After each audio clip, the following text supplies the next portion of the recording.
Welcome to Luxury Icons, the marketing and PR podcast created by the Luxury Communications Council.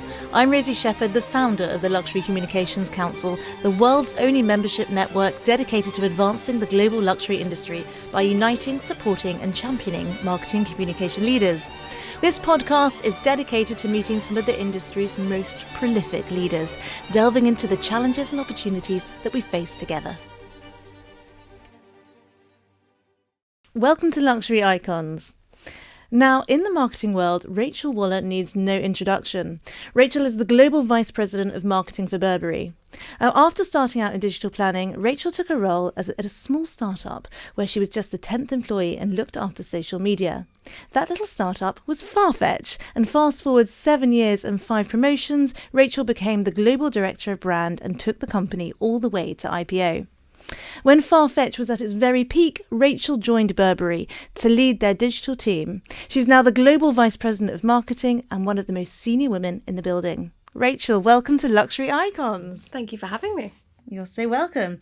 I should also add, before we get going, that, well, you and I sort of go way back. We used to party together back in our 20s, before the kids, before the responsibilities mounted up. Yeah. Back in the good old days. Good times. And actually, to get us started, I actually want to take you back to that time, to your 20s, not to talk about partying, as much as that sounds fun as well. But to hear about some of your major career milestones that have taken you from sort of being a wee account development executive to where you are now. Of course. I wish I was still in my 20s in so many ways. But me too. But yeah, so I started in, big agency, like big corporate clients. And it makes me sound very old, but at the time, when I first started, I did digital because it was the kind of thing that you gave to your juniors because it was very undesirable and everybody wanted to do TV. And so, quite hilariously, it was the undesirable thing to do. So I started out doing affiliates and shopping feeds, which was the sort of very early version of Google Shopping. And I, and because it was sort of it wasn't a particularly sexy job, I actually got to test and learn in loads of different spaces.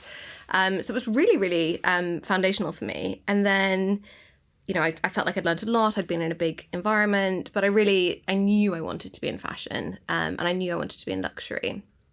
And I interestingly thought, or maybe not so interestingly, I thought it would be really great to go into sort of a small startup environment. It was back in the days when like the startup thing was really getting quite hot. And I identified 2 startups, one that did jewelry that I really loved. I love jewelry. You love jewelry. I do. It's true.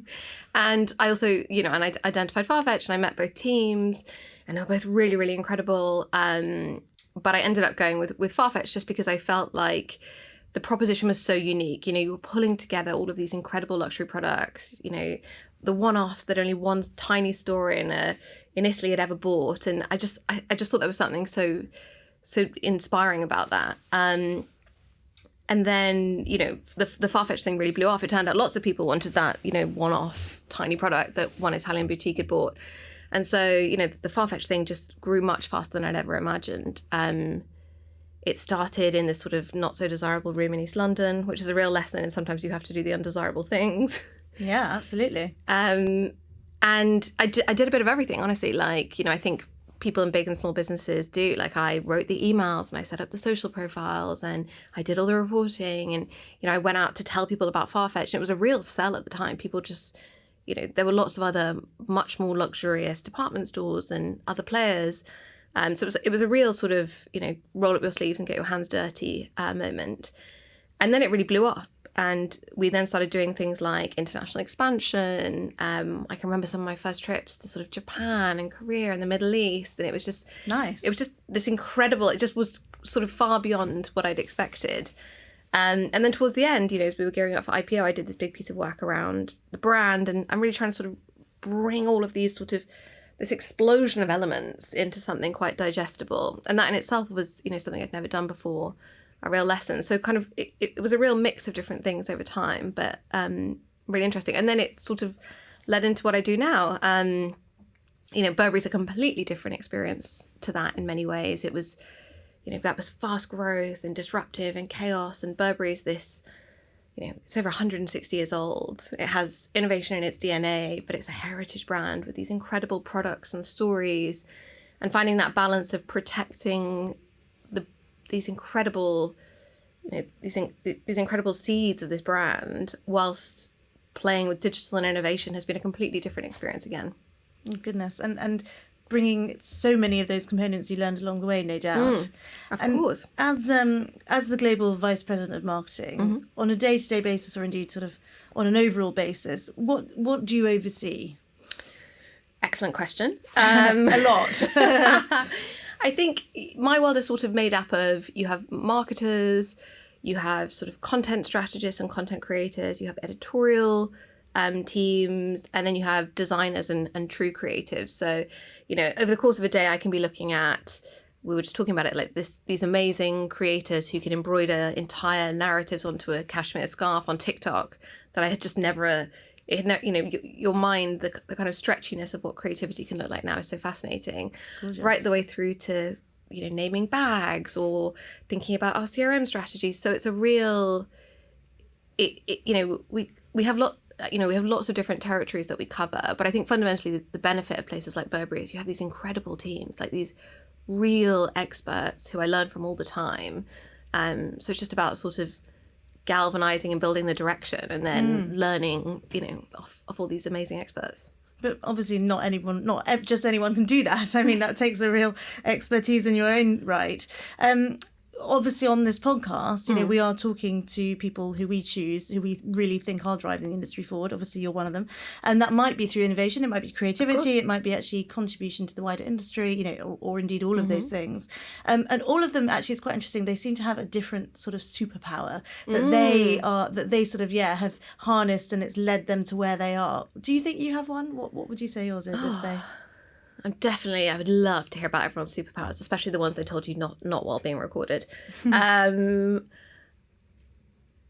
think that the two things that I always try and sort of lean on, and I think they're probably the things that have helped me the most, is I'm always very, very, I feel like I'm quite clear on the vision of what I want to do and where I want us to go.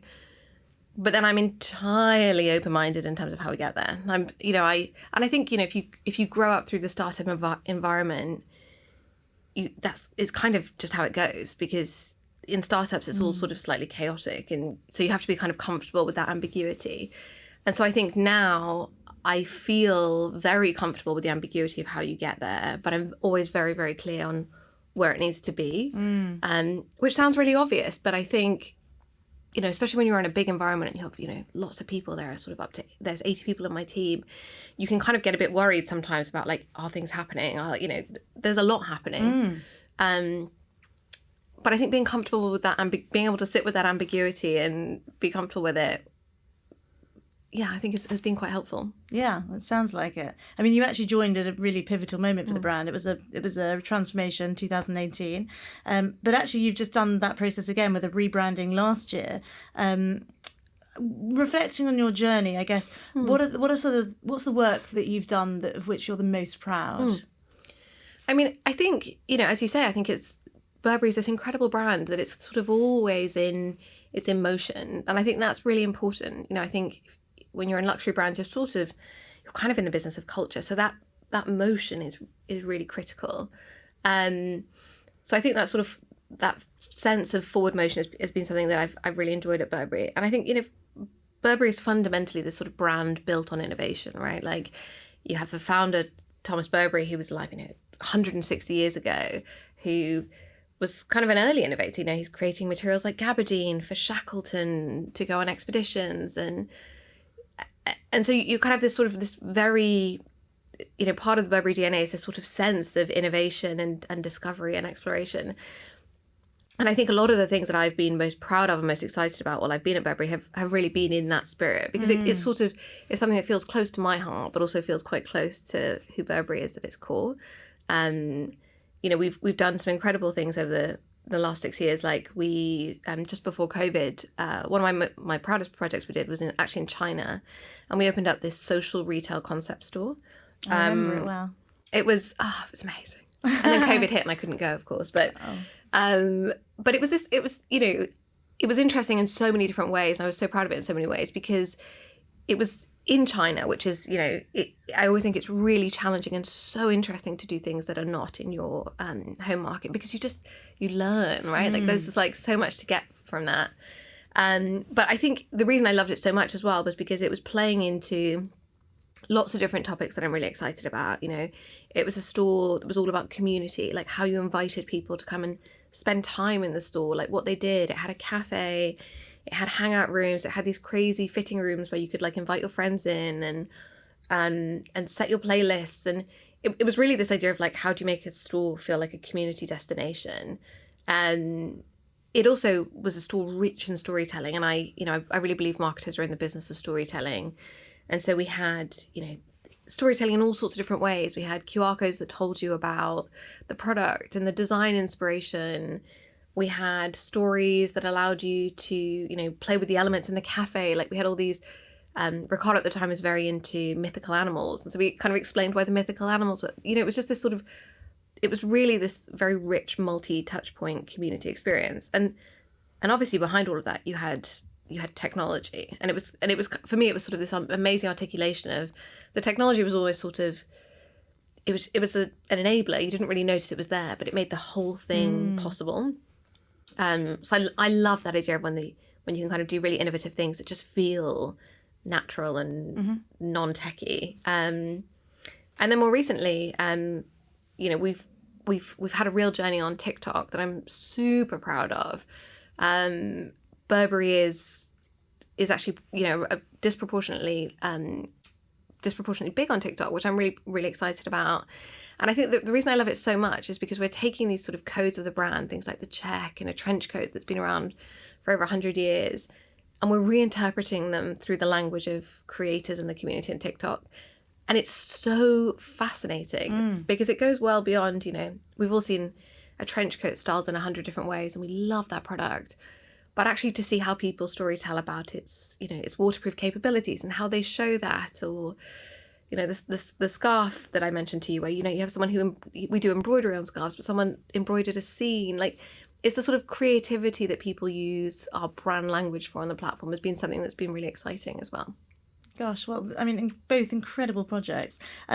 Particularly the China store launch. I mean, I remember this really well. That was a big moment in the industry because you were sort of experimenting with two principles there. First of all, you had, I guess, a sort of really generous use of the store. It wasn't a commercial entity in so many ways.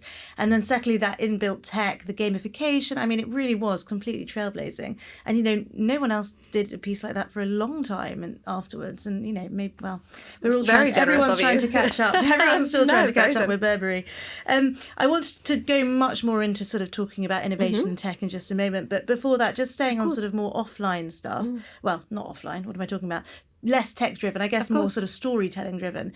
You've obviously got It's Always Burberry Weather campaign, which is, I mean, what a beautiful line. I mean, well done.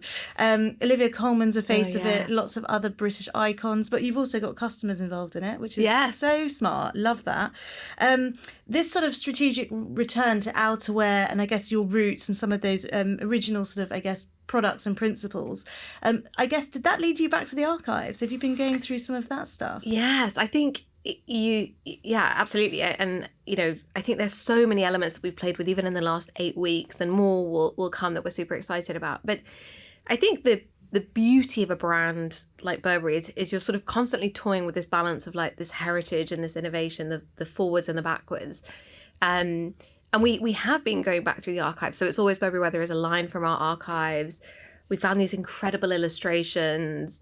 Thomas Burberry published a book that we've been trolling back through, and it's so interesting to work out what elements within your past you play with in your future, and the other thing that's really, really fascinating is you've kind of flick back through some of these elements and you realize how much doesn't change. Like the sort of one of the things I love the most is the British obsession with the weather is well documented, well known. Yes. I rather hilariously, when we were talking about It's Always Burberry Weather, I did a bit of a pulse check and I said, do you think everyone will understand that it's a joke about Britishness? And they were like, you're talking about the weather. Everyone will know it's a joke about Britishness. The international symbol of Britain. Yeah, absolutely. And a lot of the sort of humour and the way that we as a country have talked about weather has been the same for over 100 years. Absolutely. And so, you find these funny human truths by looking into your past. Mm-hmm. And then loads of lovely language, right? We go through our archives and you find things like the origins of the check are from a buyer in a showroom in Paris, going in and, looking at the check in the lining of the coat and turning it inside out. And that then inspires, the code that we are so accustomed to seeing on scarves and so many products. And so there are these incredible stories that I think we've unpacked over the last few months that I think we will kind of continue to storytell through. Oh, goodness. Well, I can't wait to hear lots more of them. That sounds so fun. What an amazing process to go through. Sort of in terms of sort of experimentation, obviously as you mentioned, you've got this sort of tension with the innovation and heritage, well, complementary pieces, I suppose, rather than tension. How much experimentation do you allow within your sort of, I guess, remit, with your time, with your budget? Like, how does that work? I think, in short, I always wish it was more. I'm sure, yeah.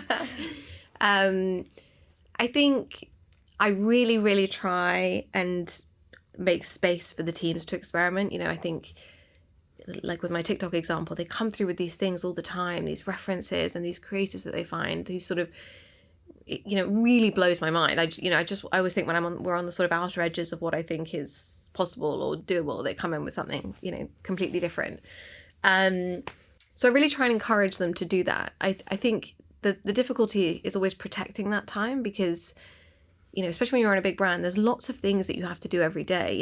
It's that sort of balance of keeping the car on the road whilst also finding all these other things to play with. So I think it's always about finding balance and being really, really conscious about that. And also trying to find a bit of playfulness, because I think sometimes, innovation and playfulness need to go hand in hand. And I don't mean that it has to be all the innovation we create must be playful, but there's something about that, like being playful and being lighthearted that takes the pressure off, I think, sometimes when you're thinking about innovation. I think if you feel like you're solving big, gnarly problems all the time, it's quite overwhelming. And bringing that sort of sense of you can experiment, it can be fun. Yeah. You invariably end up solving the complicated problems anyway. It's just a sort of psychologically lighter way of getting there.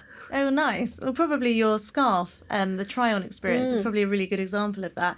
You've got this incredible iconic status of this product, bringing it back to market or shining a light on it, say, and you do it in this really fun, playful way. But I mean, that's just one of so many pieces. You guys did the, incredible immersive experience with your gaming, Roblox, Minecraft, digital collections. You've got your, you guys did that incredible first live streaming runway on Twitch. Oh, yeah. I mean, that was, again, a really big moment for the industry. Yeah, good old, that was during COVID. That was that was amazing, actually. We loved that. It was one of those strange moments where you were trying to sort of reach loads of people, and it was such a challenging moment to reach people. We weren't doing shows in the same way. But I think, your scarf try-on reference is a good example of that sort of, that, giving people a sort of psychological lightness to experiment, because that actually came from me just saying, hey guys, no brainer. Scarves is huge for us at this time of year. It's a big festive gifting category.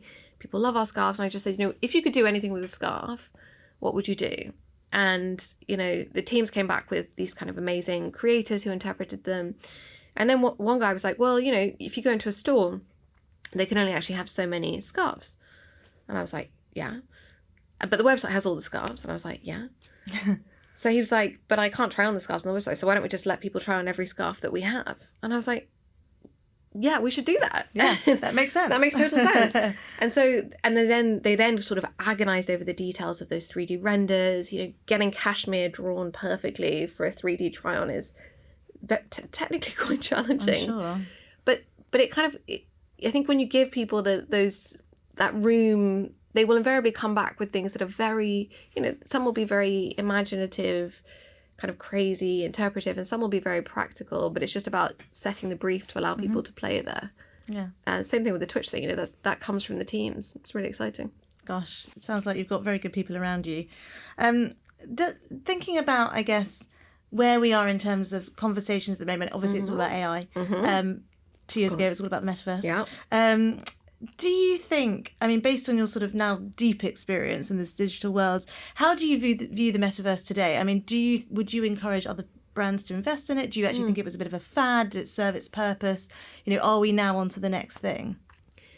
I think with all of these things, you should always experiment, you should always read, you should always learn. And I think, we did a few things in the metaverse space. We played with NFTs, and I think, we walked away with lots of really juicy learnings about things like creativity and digital creativity. We met digital creators who designed NFTs who really presented entirely different ways of thinking about brand codes, which was really interesting.